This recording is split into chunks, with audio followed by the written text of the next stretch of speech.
પ્રધાનમંત્રી નરેન્દ્ર મોદીએ જાપાનની મુલાકાત લઈને જાપાની રોકાણકારોને રેડ કાર્પેટ વેલકમનો સંદેશો આપતા વિકાસપથની એક નવી મંજિલ માટેની દોડનો આરંભ થઈ ચૂક્યો છે.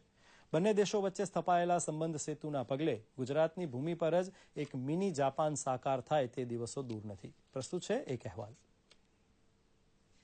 ભારત અને જાપાન વચ્ચે સ્થપાયેલા સંબંધોને નક્કર રૂપ આપતા અમદાવાદથી વાયવ્યે 95 કિલોમીટરના અંતરે વિઠલાપુર નજીક 120 હેક્ટરના વિસ્તારમાં Japanese micro small and medium enterprise industrial park આકાર લઈ રહ્યો છે. જીઆઈડીસી દ્વારા વિકસાવવામાં આવી રહેલા આ ઇન્ડસ્ટ્રીયલ પાર્કમાં 2 જાપાની કંપની જમીન સંપાદન કરી ચૂકી છે.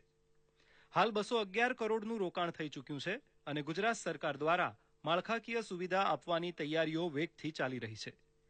એમએ એક્સટ્રુઝન ઇન્ડિયા, રોકીમિન્ડા કંપની, ટોયોટા ફોર્મ્સ ઇન્ડિયા અને ટીએસ ટેક કંપની જેવી 4 જાપાની કંપનીઓ આગામી વર્ષોમાં કાર્યરત થઈ જશે. લગભગ 50 જેટલા ઇન્ડસ્ટ્રીઝ આ જાપાનીઝ પાર્કમાં આવશે. ટાંકી બનાવીએ છીએ, અંડરગ્રાઉન્ડ સમ્પ બનાવીએ છીએ અને પાણીની વ્યવસ્થા કરીએ છીએ.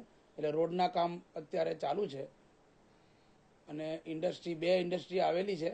એ લોકોએ પોતાના કન્સ્ટ્રક્શન એક્ટિવિટી શરૂ કરી દીધી છે અને બીજી ઇન્ડસ્ટ્રી આવવામાં છે.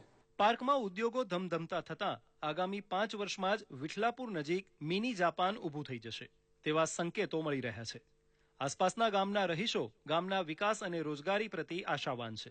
અમારે અહીંના સ્થાનિક લોકો દૂર દૂર મિલોમાં, ફેક્ટરીમાં કામમાં જવું પડતું હતું. દાખલા તરીકે ઘણા લોકો વિરંગામથી અપડાઉન કરતા હતા, ઘણા લોકો કડી, સતરાલ આ બધા મજૂરી માટે એ લોકો જતા હતા. તો એ લોકોને અત્યારથી જ ફાયદો થઈ ગયો કે અત્યારથી જ અહીં મજૂરી એમને મળી જવા માંડી. અને અમારી સ્કૂલની અંદર અમે લોકોએ એમનું સન્માન કર્યું હતું અને એ લોકોએ સ્કૂલની અંદર ગણવેશ, બાળકોને કીટ વગેરે બધું આપ્યું હતું અને ગામની અંદર પણ સોલર લાઇટો મૂકવાની બધી વાત થઈ હતી. ભારત જાપાન સંબંધો બુલેટ ટ્રેનની ગતિએ આગળ વધીને વિકાસના કેવા નવા કીર્તિમાન સ્થાપિત કરશે તેના પર દેશની નજર ટકેલી છે. જાપાનીઝ કંપનીઓ કાર્યરત હજુ થોડો સમય લાગશે, પરંતુ તેના મીઠા ફર હાલ તો વિઠલાપુર તેમજ આસપાસના ગ્રામજનોને મળવાના શરૂ થઈ ગયા છે. કૃષ્ણા શાહ સાથે જતીન ભટ્ટ, દૂરદર્શન, અમદાવાદ.